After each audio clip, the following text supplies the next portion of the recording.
How's it going, everyone? Welcome to our church service at North Hill Adventist Fellowship. I am gone this weekend, but there was supposed to be rain on Saturday, and it's been a really long summer for our volunteers, and so I wanted to give our volunteers a break and also avoid any sort of rain on you, so you can just stay inside and stay in your pajamas and watch this. Pajamas, I don't know which one it is, but I have a kind of a cool treat for you. I have two really good friends that are both pastors and in different phases of pastoring. I have my first friend, Josh, is the contemporary worship pastor down at Loma Linda University, and he has written and recorded a new song, a worship song called Church Song. And so that's the song that we're going to have in our video today. And then a good friend of mine named Anthony, you may have heard him speak before, and he's the guy that, if you remember, he called Jesus a hooligan because Jesus was saying some stuff that was challenging people. And so obviously he was using hooligan in a way that was funny and sarcastic. But I just want to tell John Altman, who texted me during the service to text me the definition of hooligan. John, I just want to tell you that you're a hooligan. So I just wanted to tell you that in person, or not in person, in front of everyone. So, but my friend Anthony is going to be speaking again for us today. He's actually in seminary in Michigan, and it's cold and it's dark. If you want to send him a care package, just let me know, because I just know he could use it because it's Michigan. So, but I just wanted to check in, say hi. If you want to give, the best way that you can give is online at our website, nhaf.church. And then you can find a giving page on our website. And as far as announcements go, we're going to be starting our indoor services on October 24th. Now, we have a lot to figure out about how that's going to go. We can really only hold about 35 people in the church at a time, including not including volunteers. So it's going to be a tough go at figuring out what we're going to do, but we're going to do our best to figure that out and get the word out to you so that we can be prepared to have indoor services starting October 24. So look forward to that. I hope that you enjoy this song that Josh is about to sing, which is a beautiful worship song because it's a call for us as a church to step out, to do something that's not just sitting in our buildings, as we might say. And so it's a beautiful song that gets us out of just singing about God loving me, but talks about our role as a church. So I hope you enjoy this, and I hope you enjoy the sermon from my friend Anthony. We'll see you in a little while, I guess next week. I don't know. We'll see.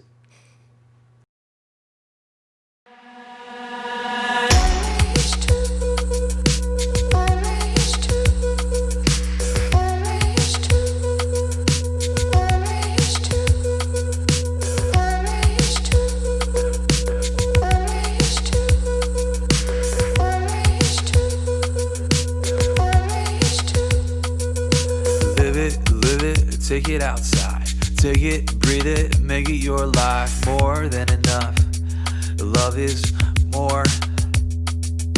Break it, these walls. Move it, step it, out is our call. More than enough, love is more. We are the church, stepping out. Beyond these walls, tear them down.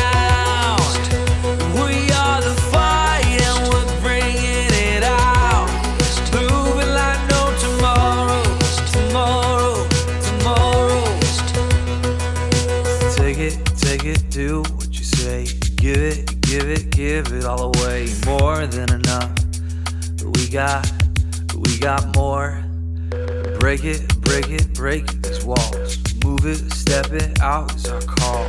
More than enough, love is more. We are the church, stepping out.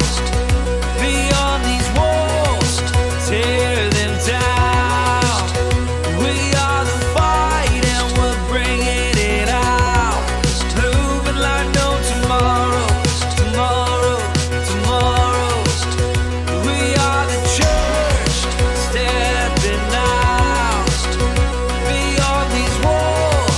Tear them down. We are the fight and we're bringing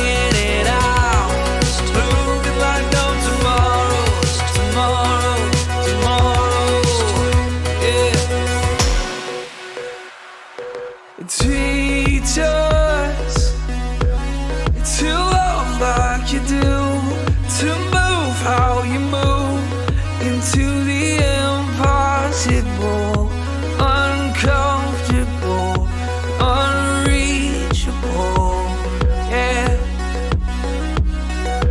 Teach us to fight for the weak, to see those in need, and move into impossible, uncomfortable, unreachable, yeah. Teach us to love like you do, to move how you move into the impossible, uncomfortable, unreachable, yes. Teach us to fight for the weak, to see those in need, and move into the impossible, the uncomfortable. We'll seek out the unreachable, yeah.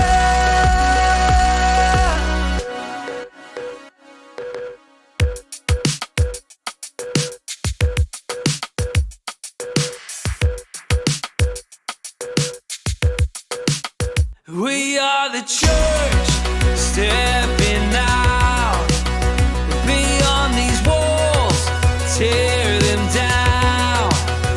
We are the fight and we're bringing it out, moving like no tomorrow, tomorrow, tomorrow, yeah. We are the church, stepping out beyond these walls, tear them down. We are the fight and we're bringing it out, moving like no tomorrow, tomorrow, tomorrow, yeah.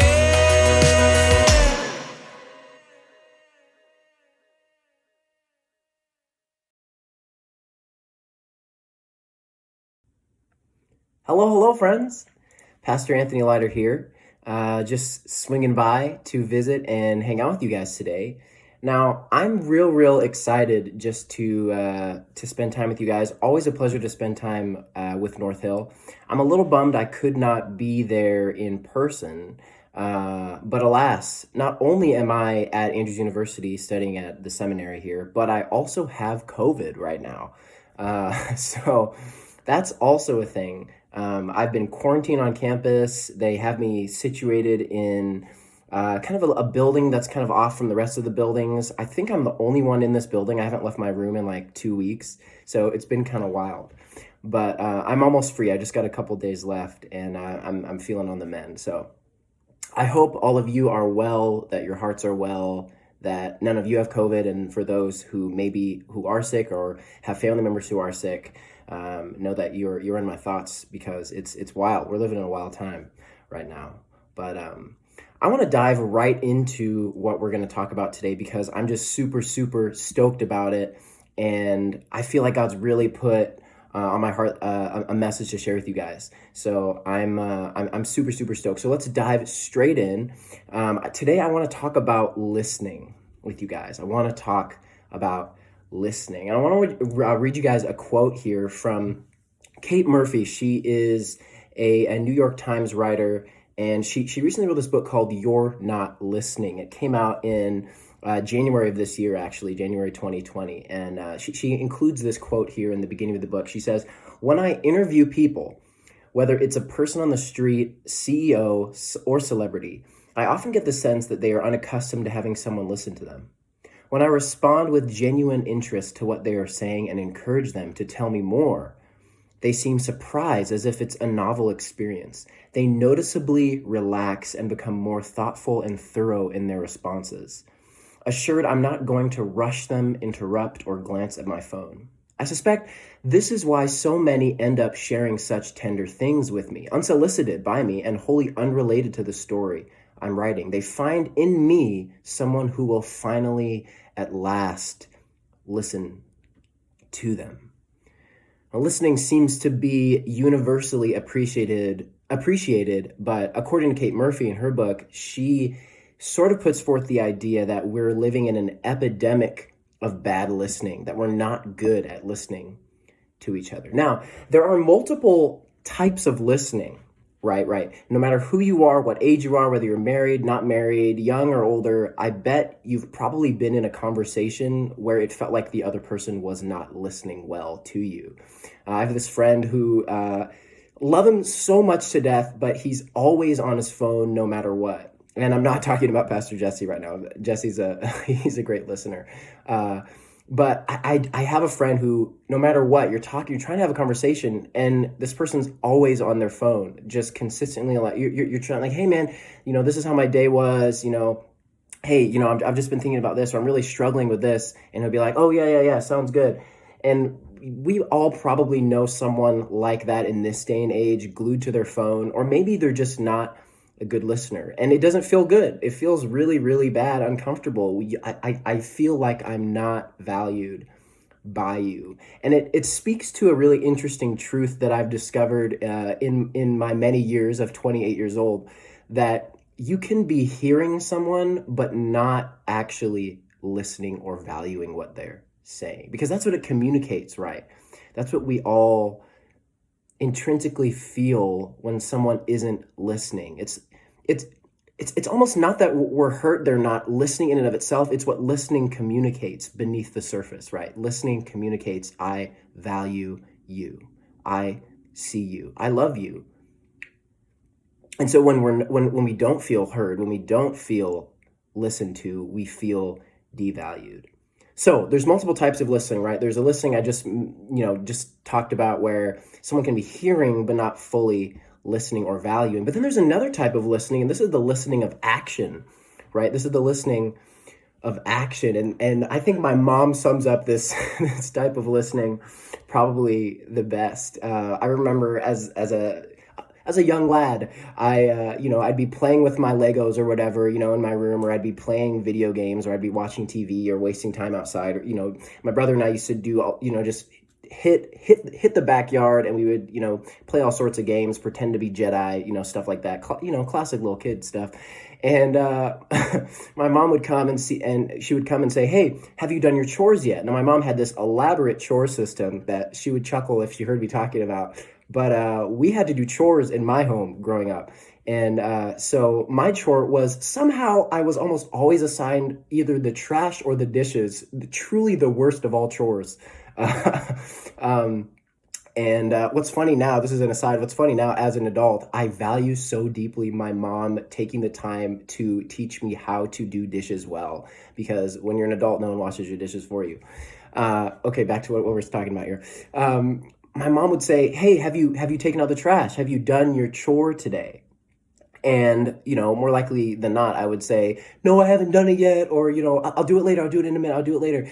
And she would say, okay, I'll give you, like 5 more minutes to play or whatever. And then 5 minutes later, she would come back and she would say, have you done your chore yet? And I would say, no, I haven't done it. I haven't done it. And she would say, did you hear me? Why didn't you listen?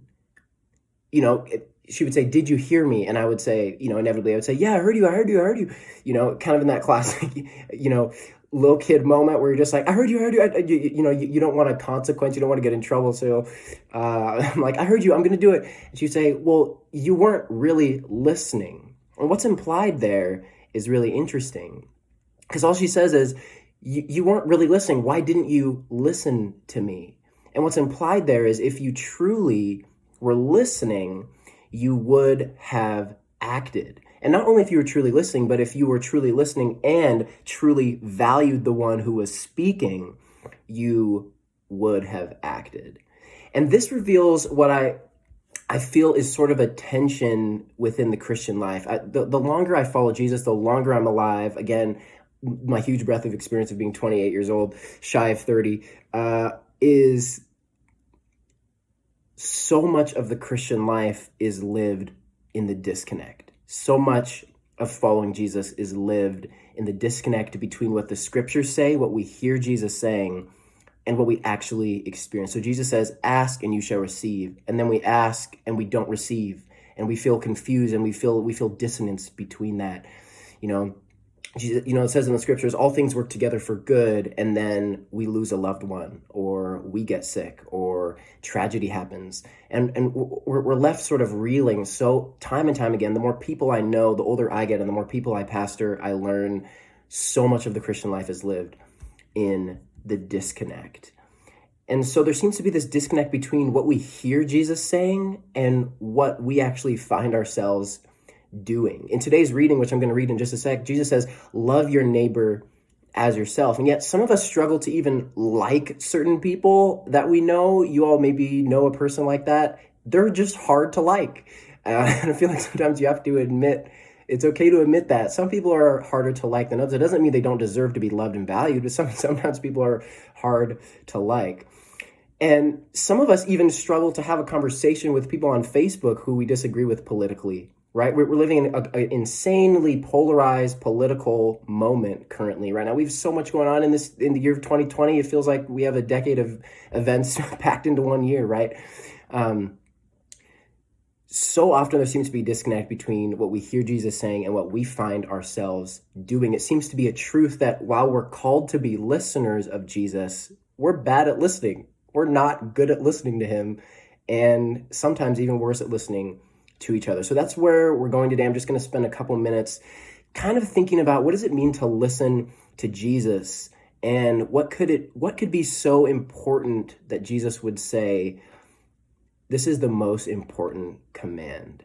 So let's read the scriptures. I'm going to pray first before we dive into the scriptures here, and let's do that now. Hey God, it seems so odd to be praying by myself into a camera, and yet so natural, because even though the miles are separating us, those of us who have gathered today, we are here together, all united around you. And God, as I do this thing alone in my quarantine room, I just pray that your spirit would be with me, God, that you would just take away things that don't need to be said, that you would trim the fat. And God, I'm a little wordy, so, cut me down a little bit, and that we could just listen to your scriptures and what you have to say, not what I have to say, that I would be listening to you. We pray this in your name. Amen. Okay, let's dig deep. We're going to go to Mark chapter 12. Jesse has told me, you guys are kind of going through the series of going through the book of Mark, so I'm going to hit Mark chapter 12, verse 28 through 34. Now let's set the scene. Jesus is hanging out with a lot of the teachers of the law. They're having discussions. They're having little debate moments. And this is something that the rabbis would do often during Jesus's days. They would kind of sit outside the synagogue. They would discuss the Torah.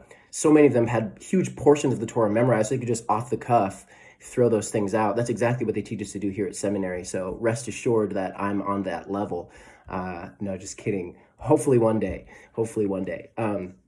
So Jesus is having discussion, and then one man, noticing that Jesus's answers are really, they're solid. This man seems to be a man who has wisdom. Says this, noticing that Jesus had given them a good answer, the man asks him, of all the commandments, which is the most important?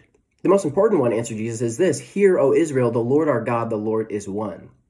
Verse 30, love the Lord your God with all your heart and with all your soul and with all your mind and with all your strength. The second is like it, love your neighbor as yourself. There is no greater commandment than these. And this is reading again from Mark chapter 12, verse 28. I'm kind of bummed I don't have like a screen to give you guys so you can follow along. That's what we would do if we were in person, but for now, follow along with your devices or Bibles if you'd like, and we can do it that way.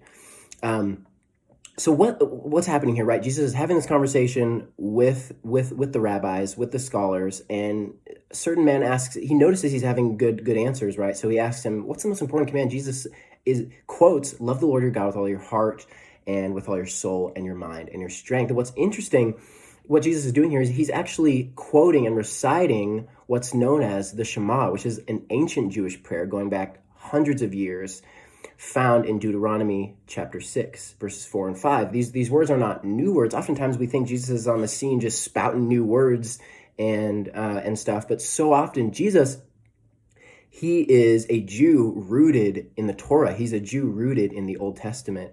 And so he's pointing back to this prayer, the Shema, something that all of his listeners would know. They would know by memory, because in the Jewish tradition, in their culture, this is a prayer that you recite every morning and every evening. So this is something they all would have known. And so let's go back and actually read the Shema in Deuteronomy chapter 6. Here we have Moses speaking, "Hear, O Israel, the Lord our God, the Lord is one. Love the Lord your God with all your heart and with all your soul and with all of your strength." Now, immediately we find a little bit of difference here. Jesus says, with all your heart, soul, mind, and strength. So Jesus is sort of, he's changing it up a little bit. For our purposes today, I want to kind of dig deep back into the Shema a little bit, though we could talk about what Jesus is sort of doing here. So for these purposes, let's do a brief snapshot of these words and why they're important: heart, soul, and strength. Again, these are the words that were in the Shema. So, love the Lord your God with all your heart, soul, and strength. Let's hit heart first. I'm so excited, guys. Are you excited? I'm so glad to be here with you. Yes, I'm excited. Let's roll. I'm gonna go fast. I have a lot of content, but I'm gonna go fast. And usually I say when I'm in person, maybe you guys know or remember, I just talk really fast. So if I'm talking too fast, you can tell me and I can slow down. But I'm going to try intentionally to talk slow this time because I have no feedback. So let's rock and roll. Let's talk about the heart. Now, in Hebrew, the word for heart is an interesting word. It's called lev. And it's such a rich word. The more I learn about Hebrew, the more I realize what a rich, earthy, deep language it is. And so let's hit heart first. But first, before that, a quick aside. I've been reading this really interesting book. It's called The Coddling of the American Mind. Have you heard of this book? The Coddling of the American Mind. It's by two authors, Greg Lukianoff and Jonathan Haidt, I think is how you spell it. Not Haidt, but Haidt. The Coddling of the American Mind. I got it on audiobook. I've been reading it, and I had sort of watched an interview with some of these authors back, a while back, maybe a year ago or so. But then I actually got the book recently, and I've been kind of rolling through it. And they have such an interesting concept. And essentially, I don't want to spoil the whole thing. I'm not a fan of spoilers, but for the purposes of the sermon, I'm just going to do a brief overview.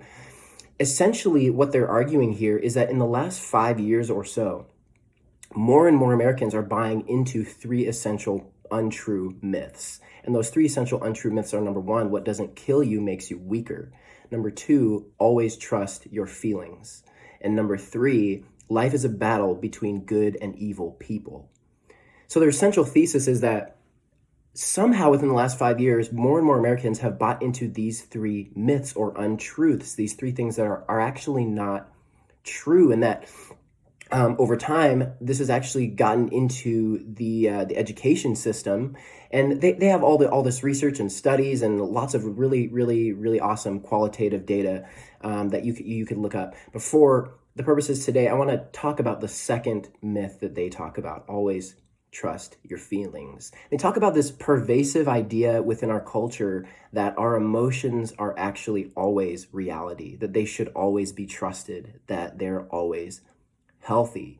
And this concept that more and more within the last few years, people are going to their emotions to find what is ultimate reality and ultimate truth about themselves. And what's interesting is Jonathan Haidt, it's so hard to say his name without making it sound like Jonathan Haidt, but Jonathan Haidt, he actually has a depression disorder, and he has gone through cognitive behavioral therapy. If you don't know what cognitive behavioral therapy is, it's essentially a type of therapy where you are confronting cognitive distortions.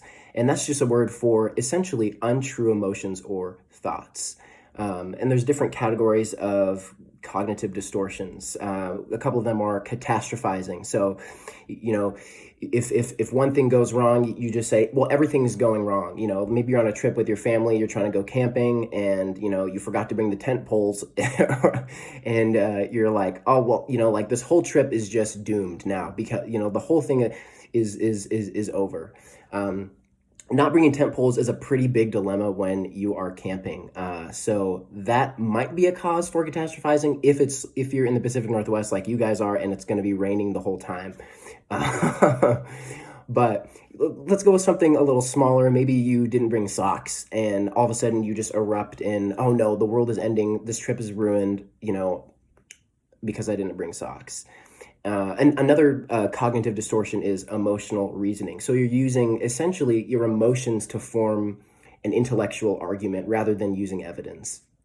So, an example of this would be maybe someone bumped into you and just purely by accident. They bumped into you and maybe you spilled a little bit of, you're holding your hot coffee, you spilled a little coffee on your hand, it hurts a lot. And you're like, man, how could you do that to me? You're so aggressive and mean to me. And when in reality, they didn't really mean to do that. And if they could have a chance to explain, they would actually say to you, oh, I'm so sorry, it was an accident. I really didn't mean.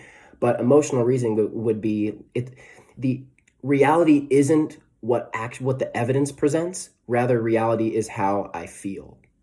And so, back to Jonathan, one of the authors here, he actually found that many college students, he did this whole study, and he found that many college students between the years of around 2014 to 2018, were starting to believe the same cognitive distortions that he had worked so hard to unlearn in his own cognitive behavioral therapy, that they had learned essentially these untrue emotions and these untrue thoughts. And what's really, really interesting is we see this everywhere in our culture, right? The idea that emotions are reality, the idea that if I feel something, I have to chase that thing, and that brings me to the most true version of myself. But the Old Testament vision for the human heart and emotions is really quite different. It's interesting. The Old Testament, the Hebrew mind sort of thinks of the heart and thinks of humans as unified creatures. Essentially, what this means is the heart is a unified organ. To the ancient Hebrew thinkers who were writing the Old Testament, when they talked about the heart, they were thinking of the heart as not only the organ that pumps blood, because they knew the heart was an important organ, right, from doing autopsies and stuff like that. But then they also saw the heart as the center of your emotional life, of your decision making, and where your mind resided. They didn't have the concept of your brain being kind of the control center of thinking, of thought. Rather, the heart was the control center, of all things. Now, this is a deeply interesting and countercultural idea to what Greg and Jonathan say is sort of the more pervasive thought in our culture today. And rather, actually, the scriptures go even further to say not only is the heart the center of the emotions, brain, and decision-making, but the heart is actually deeply sick. The heart is actually deeply sick. We see in Jeremiah chapter 17, verse 9, that the heart is deceitful above all things. We see in the book of Proverbs, the author writing in chapter 16, there's a way that seems right to a man, but in the end it leads to death. There's a way that seems right. It seems to be good in the moment, but in the end, it leads to death. And one of my favorite scholars, Tim Mackey, he's one of the guys behind the Bible Project. They make a ton of videos on YouTube. Maybe you've heard of them. I'm sort of a fanboy, to be honest. Tim Mackey, he talks about one of the ways that sin has infected the human heart is that we see things that are not good, and we fool ourselves into thinking they're good. We actually convince ourselves on some level that things that are unhealthy for us, that are destructive for us, are actually good for us. And we end up chasing things that are destructive, and they lead to our own destruction, but we think they're good only to find at the end of them, oh, this was destructive the whole time. And some of us are like that. Some of us, we have to learn our lessons the hard way. But that's been helpful for me in understanding, wow, the biblical view of the heart is that the heart is actually deeply sick and in need of renovation and renewal. And so while our current culture around us sort of is hoping and wanting sort of this idea that if I can live truer to how I feel, I will become more human. If if I can live closer to what my emotions are telling me, then I'll be more human. Then I'll be more authentically human in myself. But the biblical take on the human condition is actually a little bit different, and I would argue a little bit deeper. And it actually is arguing that the hope for renewal, the hope for the human heart in the scriptures is that the heart would be renewed, that there would be a renewal that happens in the human heart. As Ezekiel, the prophet, writes in Ezekiel chapter 36, he's envisioning and picturing a new day when God will actually change the human heart so that we'll naturally do the things of God, so that there'll be a unification of what's actually good and what our heart desires, rather than chasing after things that are not good, but we fool ourselves into thinking they're good. While our culture is hoping, if I can just get closer to my emotions, if I could live closer to my emotions, if I could express myself closer to what I feel, then that will ultimately lead me to a state of shalom, to peace, to fulfillment, to happiness.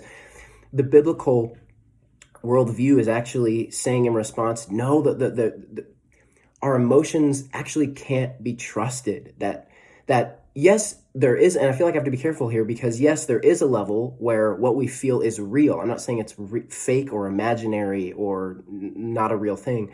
Rather, our emotions are very real, but sometimes they don't actually communicate to us true things, and that we should actually question and be skeptical of our emotions and put them in the right place. So,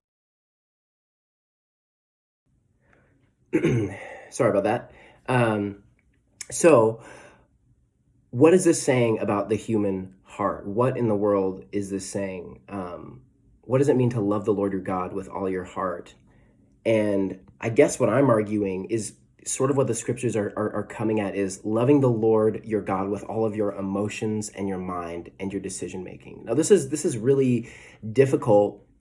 Even knowing the full narrative of scripture, right? Even knowing the full, the narrative of the gospel, right? The idea that moment that the prophet Ezekiel hoped for and said would come, where God would actually change our heart from the inside out, has happened with the resurrection of Jesus Christ. That now there's actually a regeneration process that can actually happen in our hearts, where God changes us from the inside out to actually want good things in the world. But this is still difficult because, the longer I've been alive, the longer I've known people, the longer I've known my own heart myself, the more that I believe that heart transformation is something God does in us over the course of an entire lifetime. And so because of that, sometimes I think we need to stop and deeply question what we're feeling, what we're thinking. And something I've kind of been getting to the habit of doing is sort of pausing when I'm feeling something or thinking something and realizing, man, am I believing a lie right now? Am I believing something's not, am I believing a false thing about myself? Being able to recognize that while emotions are real, maybe it's telling me something that isn't true, right? In moments when I'm feeling down or depressed or discouraged, and I'm tempted to think, man, I'm nothing, I'm nobody. Reminding myself, wait a minute, that's not a true thing. I feel that, and that's very real, but that's not true. That's not giving me true data about myself, right? The gospel says I'm loved, that I'm immeasurably valuable to God, right? And so I believe part of this is loving the Lord your God with all your heart is being able to say, God, like, I need you to change my heart.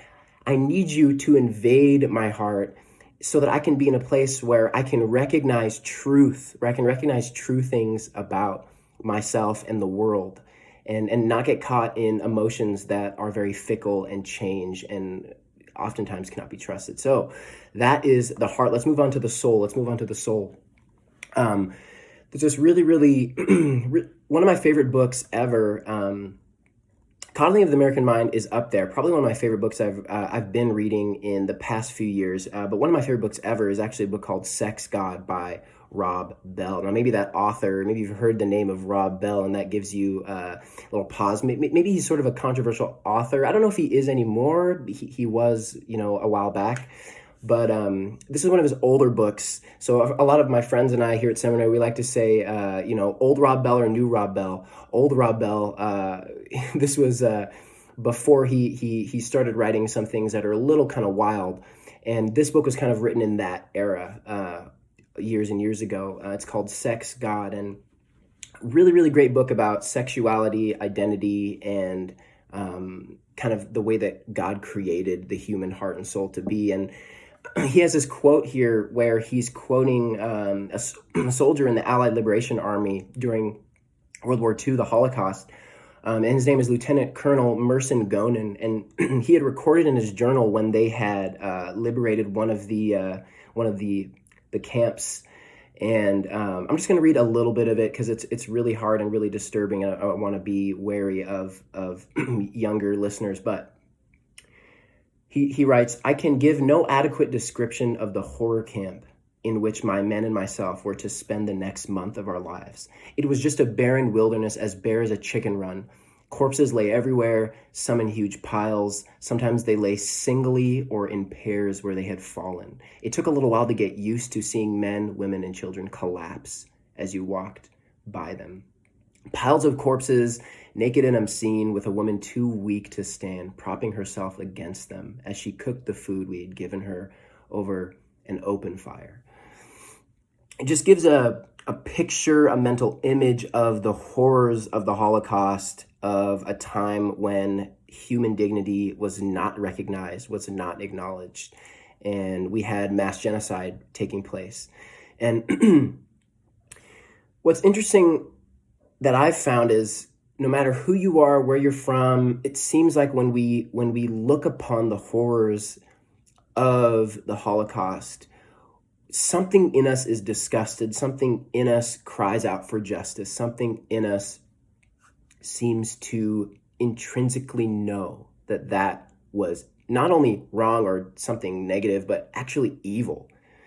And I believe it's because we intrinsically know that there's something sacred and valuable about the human soul. Now, soul is a really interesting word, especially for Adventists. We have a lot of history with this word. We are believers that we don't have a soul, but rather we are a soul. We believe in the ancient Hebrew tradition that I am a unified person. I don't have a mystical floating soul somewhere within me that leaves my body upon death and I exist somewhere else, but rather I am a unified, holistic being, that I am a human soul. So the Hebrew idea is sort of interesting. It runs countercultural to a lot of Greek philosophy that has not only infiltrated Christianity, but just modern culture in general. Kind of the common idea of the ghost in the machine, right? Is really common. We see it everywhere, in movies, in TV shows, in music. The ancient Hebrew idea is a little bit different. And this word soul is kind of interesting. It's the word nephesh. It's a Hebrew word, and it actually means neck. It means neck, which is really interesting. And this kind of speaks to the earthiness of the Hebrew language, that so many words that we translate as conceptual words, they actually had as very grounded, earthy words. So an example of that is the word for anger in Hebrew is actually a description of the color red that the face turns when you're angry. I don't think that ancient Hebrews were as dark as I am, though they were dark-skinned. So while my skin cannot communicate this redness, although maybe it can, I don't know. I'd have to ask someone to take a picture of me maybe when I'm angry. I don't know. But yes, Hebrew is a really earthy language. And what's so interesting is this word nephesh. It's trying to communicate the idea that your soul is all of your life. So in Genesis 46, and describing Jacob's family, it says there were 33 nephesh in Jacob's family. Not 33 spirits, but 33 people were in Jacob's family. And this idea of your nephesh being your whole, all of your unified life, it kind of harkens back to the garden where God creates humans, right? We all know the story. God creates humans formed from the dust of the earth with his own hands, breathes the breath of life into them.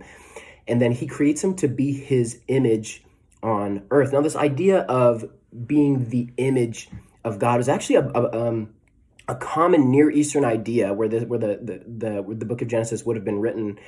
It's a common Near Eastern idea that a God would actually choose a king to be their image. And what that meant was that the God would choose this king to reflect what they are like into the world, to be their representatives of their character and identity into the world. And I feel like maybe you see where I'm going with this, because I think a lot of our meaning in our life comes from identity. Who am I and where do I come from? And I know I've experienced that recently in the past couple of years, kind of digging into my own history, having conversations with my grandmother, learning about her parents, where they came from, learning their stories, reading a lot more of Caribbean history because I am Caribbean. So kind of reading a lot of the history books that I wasn't taught in elementary school, and sort of digging into the past of my people, realizing, wow, this gives me a sense of meaning and purpose and identity and groundedness, knowing I have a people, I have a story. And I think this is kind of communicating the same idea. So what does this mean, I guess, in conclusion of the soul, loving the Lord your God with all of your soul? I believe what the writer's trying to say here is it means to love the Lord your God with the whole sum of your identity, the whole sum of your identity. So what does that mean? Loving God in the sense that my deepest meaning in life comes from knowing that I'm created by God, that I'm created with beauty and worth and value, that I'm a son of God by birth, by creation, that you're a son or you're a daughter of God by birth, by creation. I'm created with beauty and intention and value. There's something sacred about me and you and everyone, every person in the world, no matter where you lie on any spectrum of anything, that there is value and beauty and worth. But also, my deepest meaning in life comes from knowing that I was created for a purpose of reflecting what God is like into the world. That actually the purpose of all humans is to reflect the goodness of God into the world in a different way. And so I feel like, and I believe that loving the Lord with all your soul is recognizing, wow, all that I'm created to be is by God and for God. I'm not God, but I was created to be like him in such a distinct way. Okay, that's soul. Let's move on to strength, and then we'll close. Here, strength is another interesting word. When we think of strength, I think we think of maybe like Chris Hemsworth as Thor in the Marvel movies. Maybe, he's just jacked. And that made me think of actually myself. Back in undergrad, Pastor Jesse and I remember there was a time where I'm going to say a whole semester. Jesse will probably question my commitment to that whole semester. But I remember there was a time where in undergrad when we were working out really consistently, and we actually started to see some gains. And this is one of the times in my life where I actually started seeing some musculature gains on my my spindly frame. And we actually got really kind of fit for a while. And we have some pictures and we look back, we reminisce on the glory days. Jesse's still pretty fit, but it's really difficult for me to stay in that state, because I essentially have to triple my calorie intake in order to maintain sort of that body weight. And so it has had a little bit of trouble sticking on me.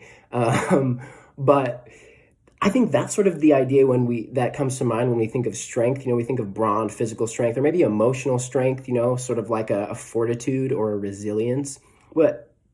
And I think that the Hebrew word is communicating this, but it's actually another really interesting word, because it actually doesn't mean strength in the sense that we mean that. It's actually a word, it's called me'od, and it means very or a lot.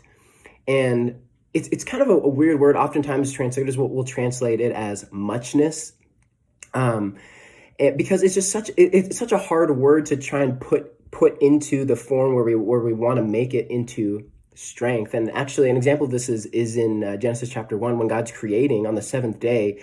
He looks at everything and says, it is me'od good. It is very good. It is so good. It's a lot good. And actually, in Hebrew, there's this interesting little, literary moment that they'll use where they'll double up on a word if they want to really emphasize. So they'll say it's me'od good, and that's what God says actually on the seventh day. This penultimate seventh day, and it is me'od good. Now, sometimes I think when we think of strength, we get caught up in thinking it's all about kind of gusto or enthusiasm, when I think rather it's describing what we've been talking about the whole time, sort of a unified life. And I feel like it doesn't take kind of rocket science to sort of understand what Jesus is saying here as he's referencing the Shema. And what the Shema was trying to say the whole time is to love the Lord your God with everything, with your unified self, with every single part of your being. And while the other two, this one's interesting because while the other two I think are mainly internal, this one seems more external, right? We have heart and soul, very internal sort of ideas, but this one seems very external. And kind of what I've come to believe that this is saying is to love the Lord your God with a muchness, with a gusto for sure.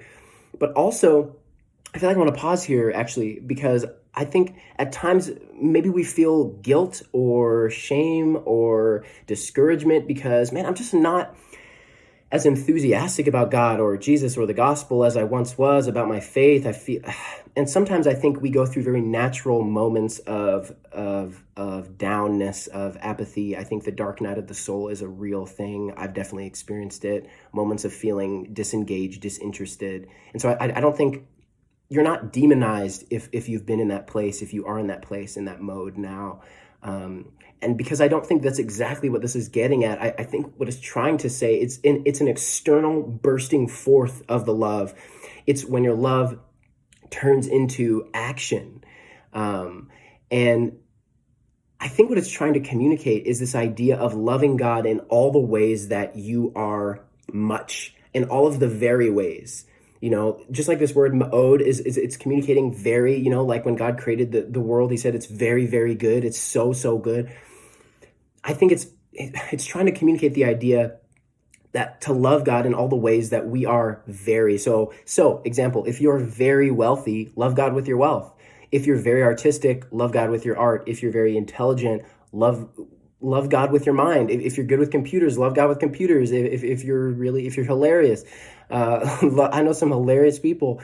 If you're hilarious, love God with your humor. I think it's trying to communicate this bursting forth of love that doesn't just stay internally, but actually fountains up into the world, essentially. So, as we close, 3 questions I have for you. Actually, before that, I want to read one more quote. Just bear with me. One more quote. Oh, it's just so good. It's so good. This is John Piper. He's sort of a Reformed theologian, really, really renowned for being a writer. And this is one of my favorite quotes by him. He's talking about what it means to transition from loving God to loving your neighbor as yourself. And I wish we had more time to talk about this. I feel like we could do a whole week on loving the Lord and then a whole week on loving your neighbor as yourself. So this is just a brief snapshot, but this is what he says. He says, "And with that great discovery that God is the never-ending fountain of our joy, the way we love others is now forever changed. Now when Jesus says, love your neighbor as yourself, we don't respond by saying, oh, this is threatening to me. This means my love for myself is made impossible by all of the claims of my neighbor." And I feel like I want to pause here because this is so often what we feel like, we feel as if Jesus is saying, love your neighbor as yourself. It almost seems like it seems threatening to us because it seems like I don't have enough bandwidth to both value myself and value my neighbor. But watch what he says. He says, I could never do this, right? This is exactly what we feel. My love for myself is made impossible by all the claims of my neighbor, right? I could never do this. Instead, we say, because we've discovered God's love, oh yes, I love myself. I have longings for joy and satisfaction and fulfillment and significance and security. But God has called me, indeed he has commanded me to come to him first for all these things. He commands that my love for him be the form of my love for me. That all my longings for me I find in him. That is what my self-love has become now. It is my love for God. They have become one and the same. My quest for happiness is now nothing other than a quest for God. Now, for the 3 questions. I love that quote because it seems, I keep saying now for the 3 questions, but then I have other things to say. I'm so sorry. There's so many things in my mind. it seems as though loving others is threatening to us because we only have a certain amount of bandwidth, right? But what Piper's trying to communicate here is that when we find all of our love and security and identity, if we're loving God in those three ways that we just talked about, we'll feel so full to the point where my love for myself, I don't even need to spend time, in a sense, thinking about my love for myself, because as I pursue God, my love for myself is my love for God, because God loves me better than I could ever love myself. And I'm not saying we don't have to value ourselves, that there isn't time for self-care, that there isn't time to recognize that I'm valuable. I'm not saying throwing away our identity. I'm not saying to not have a significance. Oh, I'm so small, God, you're so big. I'm rather trusting that God's love for me is deeper and more profound than my love for me ever could be. So finally, the three questions, and then we will be done. What do you want? It's a question that Jesus seemed to ask so often in the scriptures. What do you want? One of my favorite books in the past few years, another one is a book called You Are What You Love. It's by an author named James Smith, probably one of my favorite books of all time, actually. He sort of posits the idea that we are, for a long time in history, it was thought that you are what you believe. And this comes from the Enlightenment and sort of the idea of, I think, therefore I am, and sort of the intellectualization of humanity and how that has kind of entered Christianity, that for a long time we used to think, I am what I believe is true. But what what James kind of posits is sort of the opposite idea, that really in reality, I'm what I most deeply value. That's actually who I am. I can say that that God's important to me, but if I don't actually value him, then if I don't actually partake in him in the world, then I don't actually believe in him. I don't actually value him. And so I guess this question speaks to that idea. What is it that you want most? Do you really value what you say you value? And I think what Jesus is trying to get us to do here is to examine deeply what we value, to examine deeply what we love, and sort of positing the idea that not everything we love is necessarily good or beneficial. That some things we love and it's a real love, but in reality, it's not good for us. So I guess this question is, how do we take stock of that? How do I take stock of what I value? And I feel like there's maybe three ways you can take stock of that. What am I spending the most time doing, right? What do I spend the most time on in my life? What am I spending the most money on? Right? Your money goes where you value. Where your treasure is, there your heart will be also, Jesus says. So what do you treasure the most? What do you spend the most money on? You value that. And that's okay. That doesn't make you a bad person, but you just do, or else you wouldn't spend money on it.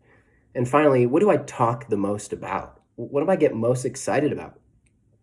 I remember back in undergrad, some friends and I, we were like, these spiritual people on campus, whatever. We were student chaplains. We were working in campus ministries. We were, feeding homeless people, up front leading music. But then in private, we would just have kind of really inappropriate humor and just making dirty jokes and, kind of laughing about stuff that is sort of inappropriate, and I remember at a certain point, all of us coming together and realizing, I can portray a certain image of myself, but if most of the time this is what I talk about, if most of the time this is what I find funny, if most of the time, the majority of the time, these are the things that we converse in our private time, then who am I really? In fact, I'm really what I do most of the time. I'm not what I ideal myself to be or portray myself to be up front. So, what do you want? Second question. Am I going to God for joy and satisfaction and fulfillment and significance and security or other things? Am I going to God for those things, or am I going to other things for those things? right? Am I going to God for joy and satisfaction, fulfillment and significance, or am I going to career for that?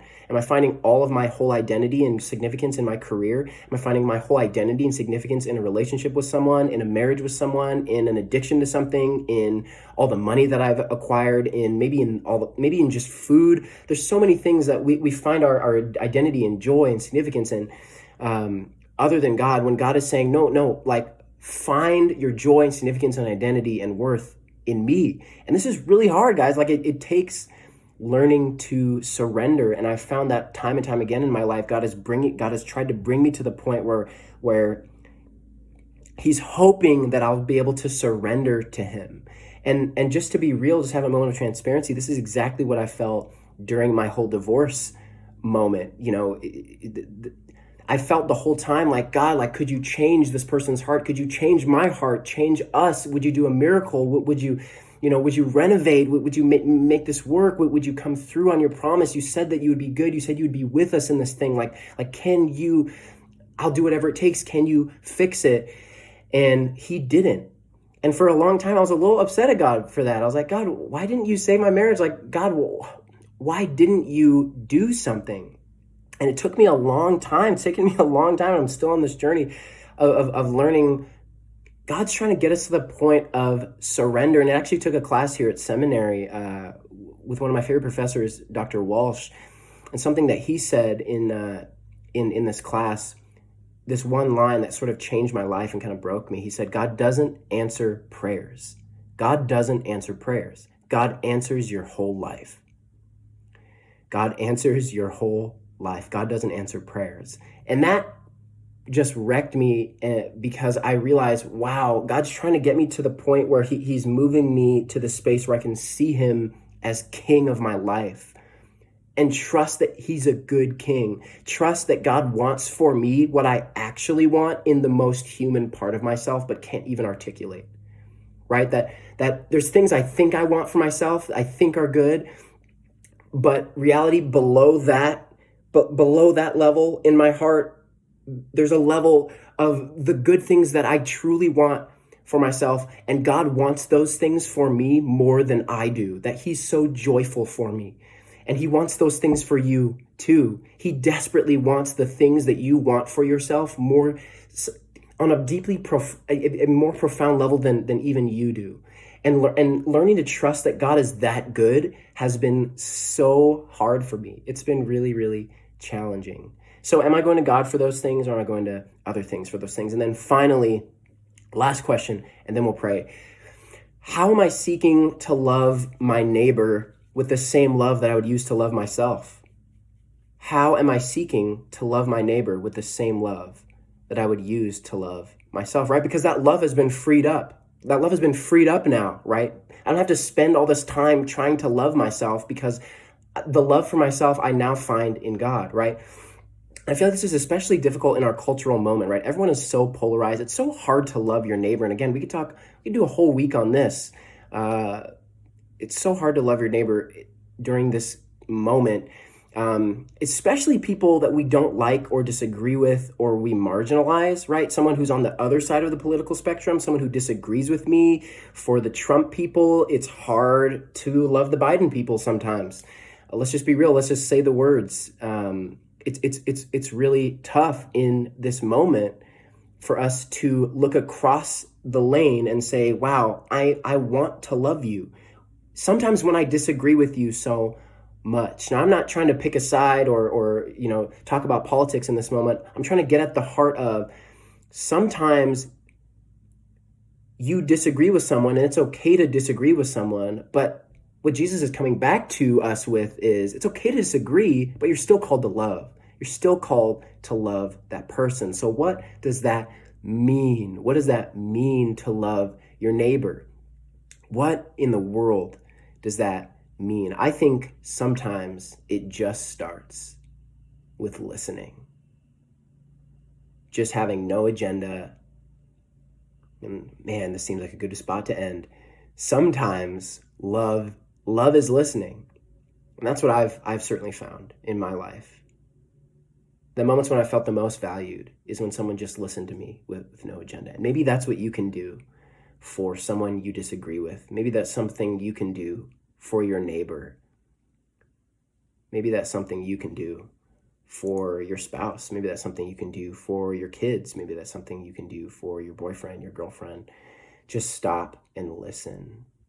Because listening, after all, seems to be what love is all about. Say a prayer. Jesus, thank you so much for how good you are. Thank you for all these words. I said too many. I went a little too long. We all know this is true. We all know it's real. I can be a little long-winded. But God, thank you that you're so good. Thank you for teaching us what you've taught us today. Help us to find our identity in you. Teach us to love you better.